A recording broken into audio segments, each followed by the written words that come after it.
Hello student, मैं Rajesh sir. इस बार मैं आपके लिए वीडियो लेके आ रहा हूँ इकोनॉमिक्स। दोस्तों, इकोनॉमिक्स ये टॉपिक है ना, बड़ा इंटरेस्टिंग है, राइट। इकोनॉमिक्स को जानने के बारे में मतलब कि हम लोग जानने की कोशिश करेंगे। आज के वीडियो जो है ना वो इकोनॉमिक्स के ऊपर में है, और ये वीडियो को आप स्टडी के पॉइंट ऑफ व्यू से भी सोच सकते हो और आपके कॉमर्स पॉइंट ऑफ व्यू से भी सोच सकते हो। इकोनॉमिक्स एग्जैक्टली होता क्या है, ये कॉमर्स में आपको हर जगह, हर कोर्सेज या हर सिलेबस में आपको देखने को मिलेगा, राइट। तो दोस्तों, देखते हैं इकोनॉमिक्स होता क्या है। मैं आपको पहले कुछ एक पिक्चर दिखा दूं कि हमारा जो कंट्री है ना, कंट्री ये ग्लोब आप देख रहे हो, तो इस कंट्री के अंदर में ना बहुत सारे लोग रहते हैं, राइट। लोग रहते हैं, ह्यूमन बींग्स की मैं बात कर रहा हूं। यानी आपके सामने ह्यूमन बींग्स आप देख रहे होंगे, राइट। ह्यूमन बींग्स क्या होता है, क्या राइट, क्यों जीता है ह्यूमन बींग्स? कोई भी इंसान, आप या फिर मैं, क्यों जीते हैं? वांट्स के लिए जीते हैं। क्या के लिए जीते हैं? वांट्स के लिए। हमारी वांट्स क्या है? सबसे बेसिक वांट हमारी होती है फूड। फिर उसके बाद हमारी वांट होती है कि भाई फूड होने के बाद कपड़ा, फिर उसके बाद मकान। आपने पीछे तो सुनी होंगे, रोटी कपड़ा मकान, राइट। तो हमारे पास ये तीन वांट तो बेसिक होती है हमारी। इसके अलावा भी जब तुम्हारी ये तीनों वांट सेटिस्फाइड हो जाती है तो फिर आप आते हो लग्जरियस वांट पे। लग्जरियस वांट के बाद आपका क्या होता है? लग्जरियस वांट यानी कि इसका मतलब होता है कि आप बहुत रईस हो गए। उसके बाद लग्जरियस वांट पूरी हो जाने के बाद, लग्जरियस वांट यानी कि रईस हो जाने के बाद, बहुत पैसा आपके पास आ जाने के बाद आप क्या करते हैं? तो आप सोशल वांट की तरफ जाते हैं, यानी कि सोशल नीड, यानी कि आपको प्रेस्टीज चाहिए होता है, आपको मार्केट में नाम चाहिए होता है, आपको अपना मतलब गुणगान चाहिए होता है मार्केट के अंदर, राइट। इस वजह से आपकी ये सारी वांट मैंने क्लासिफाई कर दिया यहां पर। तो दोस्तों, इन वांट्स को अगर सेटिस्फाइड कर दिया जाए, क्या कर दिया जाए? सेटिस्फाइड। क्या कर दिया जाए? फिर से एक बार, सेटिस्फाइड। तो ये अगर सेटिस्फाइड कर दिया जाए इस वांट को, तो आपकी कंट्री के अंदर पूरा का पूरा खुशी यानी हैप्पीनेस होगा। यानी शॉर्ट एंड सिंपल में बोल सकता हूं कि आपकी कंट्री वेलफेयर स्टेट में आ गई है। वेलफेयर स्टेट यानी कि जो सभी के जीवन का सबसे इंपॉर्टेंट मोड होता है, जब सबको सेटिस्फैक्शन चाहिए, वेलफेयर चाहिए। अब वेलफेयर के लिए इन वांट्स को पूरा करना पड़ेगा, राइट। अब इन वांट्स को पूरा करना है तो आपको रिसोर्स यानी चीजें लगेगी। क्या लगेगी? चीजें। चीजों का मतलब रिसोर्स हमारी इकोनॉमिक्स में हम वर्ड यूज करते हैं, जिसको हम हिंदी में साधन संपत्ति बोलते हैं, राइट। चलो दोस्तों, देखते हैं रिसोर्स क्या है।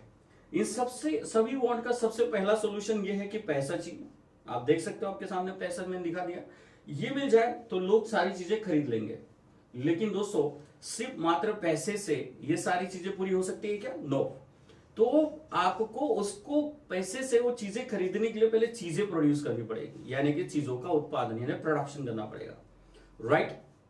चलो, इकोनॉमिक्स की इसी चीज को समझने के लिए यानी कि वेलफेयर स्टेट में लाने के लिए हम इंसान को रिसोर्सेस को खोजना पड़ेगा। कुछ रिसोर्सेस हमारे पास नेचर ने सीधे अवेलेबल करके दिए, राइट। जैसे कि आप देख सकते हैं पानी, हवा, सनलाइट, यस और नो, ये सारी चीजें, ट्रीज, ये सारी चीजें हमको किसने अवेलेबल करवा के दी है? नेचर ने। नेचर में आपने देखा होगा बहुत सारी माइंस होती है, वहां से भी हम लोग कुछ मटेरियल निकालते हैं, उसको फिर हम लोग कन्वर्ट करते हैं हमारी चीजों के मतलब वेल्थ में कन्वर्ट करते हैं हमारी वांट को सेटिस्फाइड करने के लिए, यस और नो। अच्छा ठीक है, किसी एक इंसान को ले लेते हैं, ये इंसान है। इस इंसान को अगर अभी पानी चाहिए तो उसको कहां से लेना पड़ेगा? नेचर से, यस और नो। अब इस इंसान को भूख लगी है तो उसको भी खाना कहां से लाना पड़ेगा? नेचर से। अब इस इंसान को लगता है कि उसने थोड़े से कपड़े अच्छे पहन लेने चाहिए तो वो भी कहां से लाएंगे? नेचर से। लेकिन नेचर में, झाड़ में तो कपड़े नहीं लगते दोस्तों, तो फिर कपड़े अपने को फाइंड करना पड़ेगा, है ना। रिसोर्सेस को खोजना पड़ेगा। तो ये सबसे पहली डेफिनेशन इकोनॉमिक्स की बनी है कि वेल्थ को खोजो ताकि आप अपने वेलफेयर को कर सको, यानी वेलफेयर में आ सको। तो ये सबसे पहली खोज जो है, हमारे जो इकोनॉमिक्स के फादर माने जाते हैं, उन्होंने इसकी डेफिनेशन रखी, उन्होंने इनकी नींव रखी, उन्होंने उनका बॉटम सेट किया। और उन्होंने क्या बोला? उन्होंने बोला कि आपको रिसोर्स यानी कि साधन संपत्ति को प्रोड्यूस करना पड़ेगा, यानी कि वेल्थ को खोजना पड़ेगा। तो दोस्तों, ये एडम स्मिथ आप देख रहे हो, ये हमारे फादर ऑफ इकोनॉमिक्स है। इन्होंने डेफिनेशन जो दी है वेल्थ के बारे में दी है। तो इन्होंने बोला है कि वेल्थ को खोजना है। किसको खोजना है? वेल्थ। अब वेल्थ का मतलब समझ लेते हैं, राइट। वेल्थ का मतलब होता है हर वो चीज जिसका इस्तेमाल आप अपनी वांट को पूरा करने के लिए करते हो। तो एडम स्मिथ ने सिग्नल दे दिए कि भाई, अगर खुश रहना चाहते हो, आपको अगर वेलफेयर चाहिए, वेलफेयर, तो आपको चीजें खोजनी पड़ेगी। चीजें खोजेंगे तो फिर आपकी वांट सेटिस्फाइड हो जाएगी। चीजें ही नहीं रहेंगे तो आप तो ऐसे ही मर जाओगे भूखमरी से। यानी कि आपका वेलबींग नहीं हो सकता। इस वजह से अल्फ्रेड मार्शल ने जो नींव रखी, यानी जो बॉटम सेट किया कि इकोनॉमिक्स यानी कि आपको वेलबींग स्टेट में आना है तो आपको रिसोर्स को पहले खोजना पड़ेगा। तो चलो ठीक है, ये एडम स्मिथ ने हमको सिग्नल दे दिए। उसके बाद जो आए, मतलब हमारे फादर के बाद, एडम स्मिथ के बाद जो आए अल्फ्रेड मार्शल आए। अब इन्होंने एडम स्मिथ के डेफिनेशन को क्रॉस करते हुए क्या बोला, उन्होंने बोला कि चीजें तो खोज लेंगे, लेकिन मार्शल बोले चीजें तो खोज लेंगे लेकिन चीजें भी कैसी होनी चाहिए, लीगल होना चाहिए। मतलब जिसको हम लोग बोल सकते हैं कि वेलबींग के लिए होनी चाहिए, ना कि नुकसान के लिए। जैसे कि दोस्तों, अगर आप बॉम्ब गोले फाउंड करते हो, आपने बंदूकें फाउंड कर ली, आपने चाकू छुरी फाउंड कर ली, आपने ड्रग्स फाउंड कर लिया, टोबैको फाउंड कर लिया, तो ये चीजें गलत है।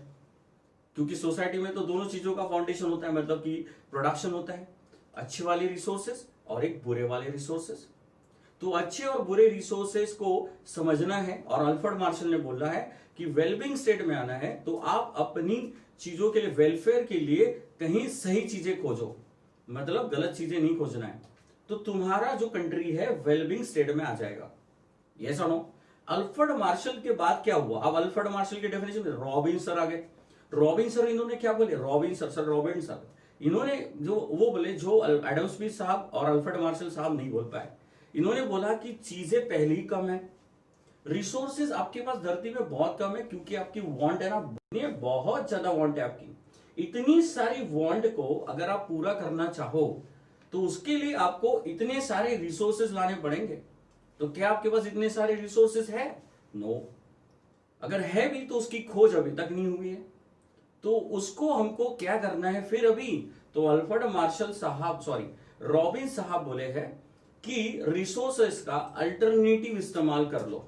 जैसे कि मान लेते हैं आपके पास दूध है, अब दूध से दोस्तों क्या क्या बन सकता है? तो दूध से बन सकता है पनीर, दूध से बन सकता है दही, और दूध से क्या बन सकता है, और जो भी चीजें बनती होगी, छाछ पकड़ लो या जो भी चीज आप बनाना चाहो।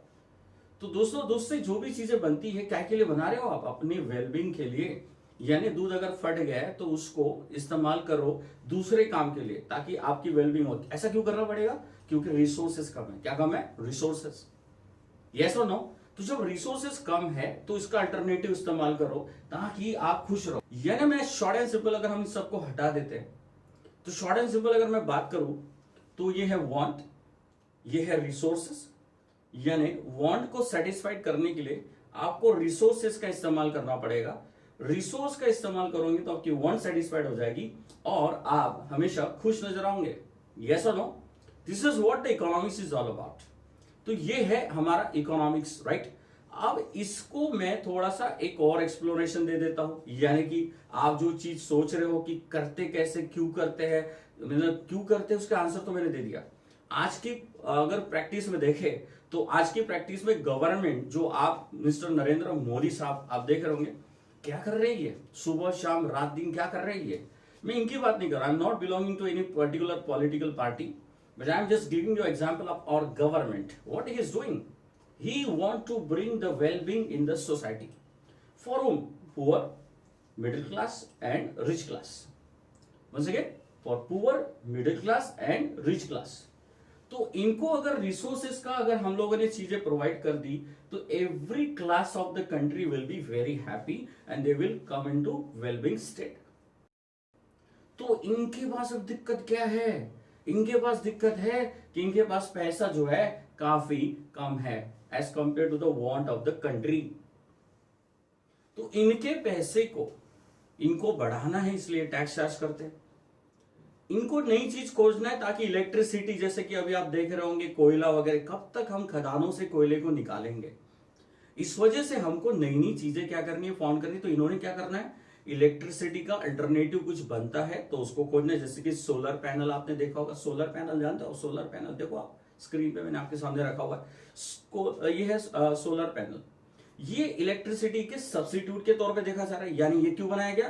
कि गांव खेड़ों में जब इलेक्ट्रिसिटी नहीं पहुंचा सकते थे ये लोग, क्योंकि उसकी इन्वेस्टमेंट कॉस्ट बहुत ज्यादा लगती है, तो इन्होंने सोलर पैनल का इस्तेमाल किया और गांव खेड़ों को इलेक्ट्रिसिटी प्रोवाइड कर दी।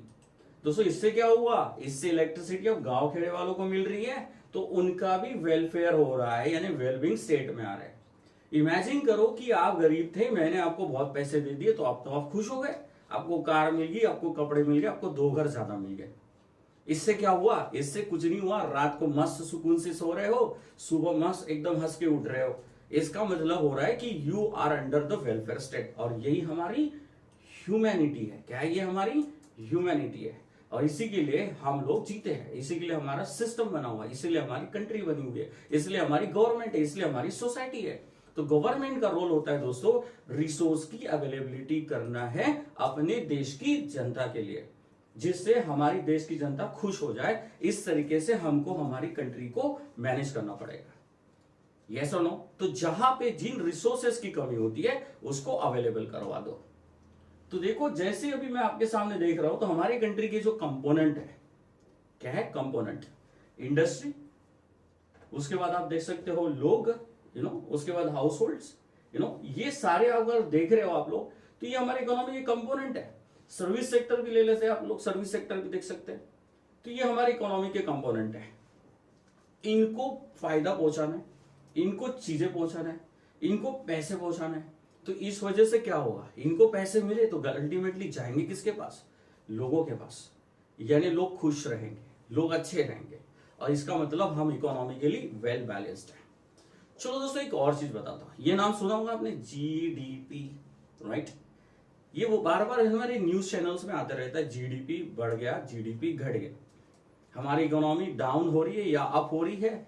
ये मतलब मैंने क्या बोला, फिर से एक बार सुनो, हमारी इकोनॉमी अप हो रही है या हमारी इकोनॉमी डाउन हो रही है, ये कौन डिसाइड करेगा? ये जीडीपी डिसाइड करेगा। ओके, तो ये जीडीपी क्या है? इंडेक्स है, इंडिकेटर है। इसके बढ़ने से क्या पता चलता है ना? इंडिकेटर के इसके बढ़ने से मतलब पता चलता है कि आपकी देश में ये जो आपके इंडस्ट्रीज है, इंडस्ट्री, सर्विस सेक्टर, व्यापार, ये जो है ये अच्छा बिजनेस कर रहे हैं। इसका मतलब प्रोडक्शन ज्यादा हो रहा है। किस चीज का? गुड्स एंड सर्विसेज का। किसका? गुड्स एंड सर्विसेज का क्या हो रहा है? प्रोडक्शन हो रहा है। और प्रोडक्शन होने से क्या होगा? वो चीजें आपके कंट्री के लोगों को मिल रही है और इनको पैसे भी मिल रहे हैं, यानी वेलबिंग स्टेट में आ गए, यानी कि देश का उद्धार हो रहा है, वेलफेयर हो रहा है। तो दोस्तों, ये था मेरा इकोनॉमिक्स का इंट्रोडक्शन। बस याद रखिए, इकोनॉमिक्स इसके बियॉन्ड है। एक इकोनॉमिक्स ये भी है कि इकोनॉमिक्स ऑफ डेवलपमेंट, जो आगे की डेफिनेशन इकोनॉमिक्स के। तो डेवलपमेंट में तो आज हम लोग बिलीव कर रहे हैं चाइना है, इंडिया है, अमेरिका है, तो ये डेवलपमेंट की ओर भाग रहे हैं। डेवलपमेंट का सिंपल मतलब होता है खुश रहना। डेवलपमेंट का सिंपल मतलब होता है खुश रहना। Is this clear? खुश रहने के लिए क्या करना है? रिसोर्स होना, राइट? तो this is a management of resources for to bring yourself into well-being state is known as economics. तो दोस्तों, ये था मेरा लेक्चर इकोनॉमिक्स के इंट्रो के लिए।